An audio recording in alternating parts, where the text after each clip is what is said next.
నమస్తే welcome to mid day news. ఇక details చూస్తే అల్లూరు జిల్లా మారేడుమిల్లి అడవుల్లో భారీ ఎన్కౌంటర్ జరిగింది. తెల్లవారుజాము నుంచి భద్రతా దళాలు జరిపిన కాల్పుల్లో ఇప్పటి వరకు 6 మావోయిస్టులు మృతి చెందారు. మృతుల్లో మావోయిస్ట్ అగ్రనేత కేంద్ర కమిటీ సభ్యుడు హిడ్మా సైతం మరణించారు. హిడ్మాతో పాటు ఆయన భార్య మరో 4 మరణించారని భద్రతా దళాలు తెలిపాయి. హిడ్మాపై ఇప్పటి వరకు ₹1 కోటి వరకు రివార్డు ఉంది. మావోయిస్టులు జరిపిన అనేక దాడుల్లో హిడ్మా వ్యూహాత్మకంగా వ్యవహరించినట్టు పోలీసులు చెబుతున్నారు.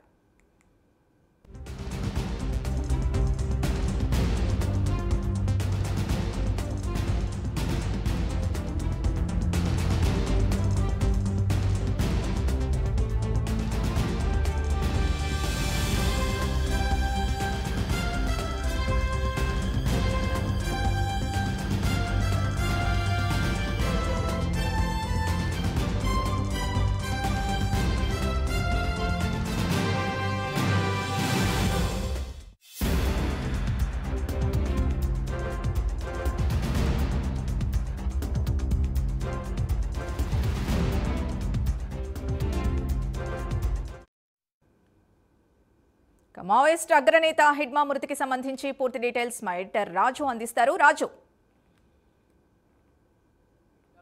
మొత్తానికి మనం చూస్తూ ఉన్నాం మావోయిస్ట్ అగ్రనేత హిడ్మా మృతి చెందారు. అంతేకాకుండా భద్రతా బలగాల కాల్పుల్లో ఆయన చనిపోయినటువంటి పరిస్థితి. ఓవరాల్గా ఈ ఎన్కౌంటర్లో ఆయనతో పాటు ఇంకొక 5 మంది, మొత్తం 6 మంది చనిపోయినటువంటి పరిస్థితి. వాస్తవంగా చెప్పాలంటే ఇది మావోయిస్టు పార్టీకి ఒక పెద్ద దెబ్బ. అంతేకాకుండా మావోయిస్టు ఉద్యమానికి కోలుకోలేని దెబ్బగా చెప్పొచ్చు. ఎందుకంటే హిడ్మా వల్ల మావోయిస్టు ఉద్యమం బ్రతుకుంది అనేటటువంటి వాదన ఆ ఉద్యమానికి సంబంధించినటువంటి చాలామంది చెబుతూ ఉంటారు. అంతేకాకుండా మావోయిస్టు పార్టీలో కూడా ఇది ఒక పేరుంది. ఎందుకంటే మావోయిస్టులు చేసేటటువంటి ఈ హింస కావచ్చు, అంతేకాకుండా ఈ దాడులు అవుతున్నాయి. ఈ దాడులన్నిటికీ కూడా కార్యాచరణ చేసేటటువంటి ఒక మాస్టర్ మైండ్ పేరే ఈ హిడ్మా. ఈ హిడ్మాకి సంబంధించి ఈరోజు జరిగినటువంటి ఎన్కౌంటర్లో ఆయన చనిపోవడంతో ఇప్పుడు మావోయిస్టు ఉద్యమం దాదాపుగా కూడా తుడిచిపెట్టుకుపోయేటటువంటి సిచ్యువేషన్కి వచ్చింది అనేది ఇక్కడ స్పష్టంగా తెలుస్తుంది. ఆపరేషన్ కగార్ పేరుతోటి ఇప్పటికే మొత్తం కూడా మావోయిస్టు రహిత దేశాన్ని తీర్చిదిద్దే విధంగా కేంద్ర ప్రభుత్వం ప్రయత్నాలు చేస్తున్నటువంటి సందర్భంలో ఇప్పటికే చాలామందిని మట్టుబెట్టారు.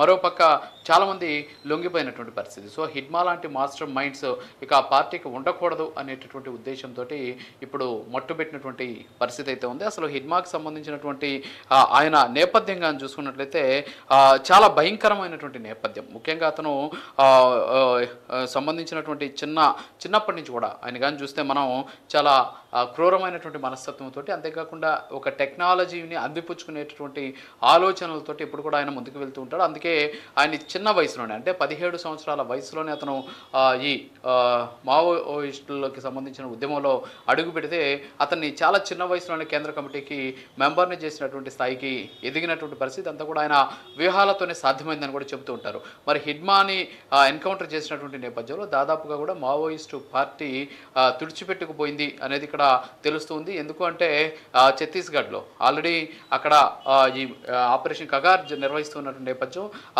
భారీ ఎత్తున భద్రతా దళాలు కూంబింగ్ చేస్తున్నటువంటి నేపథ్యంలో వాళ్ళకి భయపడి ఎక్కడ దొరుకుతానే ఉద్దేశంతో హిడ్మాతో పాటు ఆయన సంబంధించినటువంటి టీం ఏదైతే ఉంటుందో, అంటే సెక్యూరిటీకి సంబంధించిన టీం ఏదైతే ఉంటుందో, ఈ 6 మంది కూడా అక్కడి నుంచి ఆయన భార్య ఇంకొక 4 సభ్యులు వీళ్ళందరూ కూడా అక్కడి నుంచి వచ్చేసి ఆంధ్ర అలాగే తెలంగాణ బార్డర్లో ఉన్నటువంటి దట్టమైనటువంటి దండకారణ్యంలో వాళ్ళు తలదాచుకున్నటువంటి సందర్భంలో వచ్చినటువంటి సమాచారం మేరకు ఎక్కడున్నటువంటి దళాలు వెళ్ళి కూంబింగ్ చేస్తూ ఉన్నటువంటి సందర్భంలో వాళ్ళు కంటపడడం, తర్వాత వాళ్ళు కాల్పులు స్టార్ట్ చేయడం, వీళ్ళు కాల్పులు చేయడంతో ఈ ఎక్స్చేంజ్ ఆఫ్ ఫైర్లో వీళ్ళకి 6 మంది కూడా చనిపోయినటువంటి పరిస్థితి ఉంది. సో హిడ్మాకి సంబంధించి ఇటీవలే ఛత్తీస్గఢ్కి సంబంధించిన ఉప ముఖ్యమంత్రి కూడా వెళ్ళి హిడ్మాకి సంబంధించిన వాళ్ళ కుటుంబ సభ్యులతో వాళ్ళ తల్లితో కూడా మాట్లాడడం జరిగింది. హిడ్మా టచ్లో ఉంటే అతన్ని లొంగిపోమని చెప్పండి అని చెప్పేసి కూడా ఆయన కోరినటువంటి పరిస్థితి. సో అది జరిగి కూడా ఒక 10-15 రోజులు అవుతుంది. సో ఈ టైంలోనే అతను ఎన్కౌంటర్లో చనిపోయినటువంటి సిచ్యువేషన్. అసలు హిడ్మాకి సంబంధించినటువంటి చరిత్ర ఏంది అనేది మనం కానీ చూస్తే ఆయన ఛత్తీస్గఢ్లో ఉన్నటువంటి సుక్మా జిల్లాలో పోర్త్ అనేటటువంటి విలేజ్లో ఆయన పుట్టారు. ఆ తర్వాత 40-45 సంవత్సరాల వయసు ఉంటుంది ఇప్పుడు ఆయనకి, మనకున్నటువంటి సమాచారం మేరకు. అలాగే మురియా అనేటటువంటి గిరిజన తెగ చెందినవాడు. అలాగే స్థానికంగా ఉన్నటువంటి భూభాగం కావచ్చు, భాష కావచ్చు, ప్రజలు కావచ్చు, అడవి కావచ్చు, వీటన్నిటి మీద కూడా అద్భుతమైనటువంటి పట్టు కలిగినటువంటి వ్యక్తి కావడం. 8వ తరగతి వరకే చదువుకున్నాడు ఇతను. అలాగే 1990లో తను 17వ సంవత్సరంలో వయసు ఉన్నప్పుడు అతను ఈ మావోయిస్టు ఉద్యమంలో అడుగుపెట్టాడు. ఆ తర్వాత గెరిల్లా సైనికుడిగా ఎదిగాడు. క్రూరమైనటువంటి మనస్తత్వం కలిగినటువంటి వ్యక్తి ఉద్యమంలో ఇతను అని చెప్పేసి అందరూ కూడా చెప్తూ ఉంటారు. వ్యూహాత్మకమైనటువంటి ఆలోచనలతోటి భారీ దాడులకి ప్లాన్స్ చేసేటటువంటి ఒక మాస్టర్ మైండ్గా కూడా ఇతనికి దళంలో గుర్తింపు ఉన్నటువంటి పరిస్థితి. ఆ తర్వాత ఏరియా కమిటీ మెంబర్ అయ్యాడు. ఆ తర్వాత ఈయన పీజీఎల్ఏ మెంబర్, అంటే అక్కడ ఉన్నటువంటి ఈ గెరిల్లా ఆర్మీకి సంబంధించినటువంటి ఒక మెంబర్గా కూడా, కమాండర్గా కూడా ఆయన పొందినటువంటి పరిస్థితి. ఇది అత్యంత ప్రమాదకరమైనటువంటి టీం అనమాట. అంటే ఏదైతే ఈ మావోయిస్టులో ఈ పిఎల్జిఏ బెటాలియన్ 1 అనేది చాలా ప్రమాదకరమైంది. వీళ్ళు చేసేటువంటి వ్యూహాత్మకమైనటువంటి అడుగులతోటి చాలా వరకు భారీ దాడులు కూడా నిర్వహించేటువంటి సామర్థ్యం కలిగినటువంటి టీం. దానికి ఇతను కమాండర్గా కూడా వ్యవహరించారు. ఆ తర్వాత దండకారణ్య స్పెషల్ కమిటీ, జోనల్ కమిటీకి సభ్యుడిగా తయారాడు. ఆ తర్వాత కేంద్ర కమిటీ సభ్యుడిగా ప్రస్తుతానికి అతను ఉన్నటువంటి పరిస్థితి. సో ఇతను దాదాపుగా కూడా ఇప్పటి వరకు కూడా మనకు ఉన్నటువంటి సమాచారాన్ని కానీ బట్టి చూస్తే చాలా వరకు, అంటే దాదాపు 150 మందికి పైగా ఈ భద్రతా దళాలకు సంబంధించినటువంటి సిఆర్పిఎఫ్ జవాన్లు కావచ్చు, పోలీసులు కావచ్చు, వీళ్ళందరూ కూడా అతను పొట్టను పెట్టుకున్నటువంటి సిచ్యువేషన్ ఉంది. 2010 ఏప్రిల్ 6వ తేదీ జరిగిన తాడిమెట్ల దాడిలో 76 మందిని ఊచకోతకు వస్తాడు సిఆర్పిఎఫ్ జవాన్లని. ఆ టీంలో ఇతనే మాస్టర్ మైండ్ ఆ ఘటనకి. అలాగే 2013 మే 25న జీరం ఘాటీలో దాడి జరిగింది. అక్కడ కాంగ్రెస్ పార్టీకి సంబంధించినటువంటి ఒక పరివర్తన యాత్ర పేరుతోటి ఒక కాన్వాయ్ పోతుంటే ఆ రాష్ట్రానికి సంబంధించినటువంటి, అంటే ఆ ఛత్తీస్గఢ్కి సంబంధించినటువంటి కాంగ్రెస్ చీఫ్ అయినటువంటి నందకుమార్ పటేల్, అలాగే కాంగ్రెస్ సీనియర్ లీడర్స్ మహేంద్ర కర్మ, విద్యాచరణ్ శుక్లాతో పాటు 27 మంది కాంగ్రెస్ పార్టీకి సంబంధించిన నాయకుల్ని హతమార్చినటువంటి పరిస్థితి. 2017 ఏప్రిల్ 24న బుర్కాపాల్లో దాడి చేశాడు. అక్కడ ఒక 25 మంది సిఆర్పిఎఫ్ జవాన్లను హిడ్మా గ్యాంగ్ పట్టణ పెట్టుకున్నటువంటి పరిస్థితి. ఆ తర్వాత 2021 ఏప్రిల్ 3వ తేదీన టెర్రం, అంటే జొన్నగూడ దాడి అంటారు, ఇది బిజాపూర్లో జరిగింది. సో ఈ ఘటనలో కూడా దాదాపు 22 మంది జవాన్లని ఇతను చంపేసి అతి కిరాతకంగా దారుణంగా చంపేసినటువంటి పరిస్థితి. సో ఇవే కాకుండా చాలా రకాలైన, అంటే ల్యాండ్ మైన్స్ పెట్టడం కావచ్చు, అంతేకాకుండా పోలీస్ ఇన్ఫార్మర్లని హత్య చేయడం కావచ్చు, అనేక రకాలైనటువంటి కేసులు చిన్నా చితకవి కూడా ఇంకా చాలా ఉన్నటువంటి పరిస్థితి.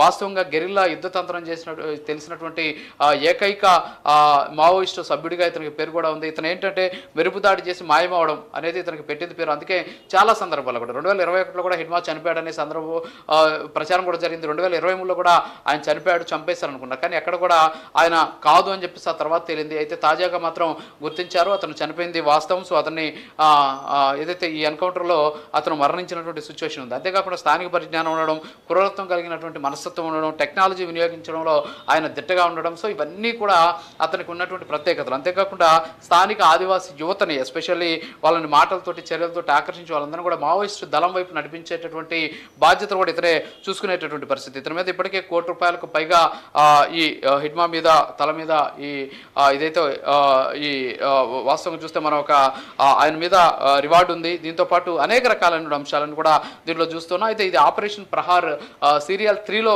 భాగంగా ఇతన్ని చంపేశారు. ఎందుకంటే ఆపరేషన్ ప్రహార్ అనేది కేవలం హిడ్మా టార్గెట్గానే ఈ ఆపరేషన్ జరుగుతుంది. సో ఇతని కోసం చేసినటువంటి ఆపరేషన్లోనే ప్రస్తుతం అతన్ని ఎన్కౌంటర్లో హతమైనటువంటి పరిస్థితి. సో ఓవరాల్గా చూస్తే హిడ్మా మరణం తర్వాత ఇది మావోయిస్టు ఉద్యమానికి, మావోయిస్టు పార్టీకి ఒక తీవ్రమైనటువంటి నష్టం. అంతేకాకుండా మావోయిస్టు పార్టీ ఆల్మోస్ట్ తుడిచిపెట్టుకుపోయినటువంటి సిచ్యువేషన్ ఉంది. మరోపక్క ఇప్పుడే ఇంతకుముందే మనం చూసాం, కొంతమంది విజయవాడలో కూడా కొంతమంది మావోయిస్టులు సుశీల అనేటటువంటి మరొక మావోయిస్టు సానుభూతి బర్రాలను కూడా అదుపులో తీసుకుని అక్కడ ఒక 6-7 మంది వరకు కూడా మావోయిస్టు ఉద్యమం కావచ్చు, మావోయిస్టు పార్టీ కావచ్చు, చిన్నాభిన్నం అయిపోతూ ఉన్నటువంటి సిచ్యువేషన్ కనిపిస్తుంది.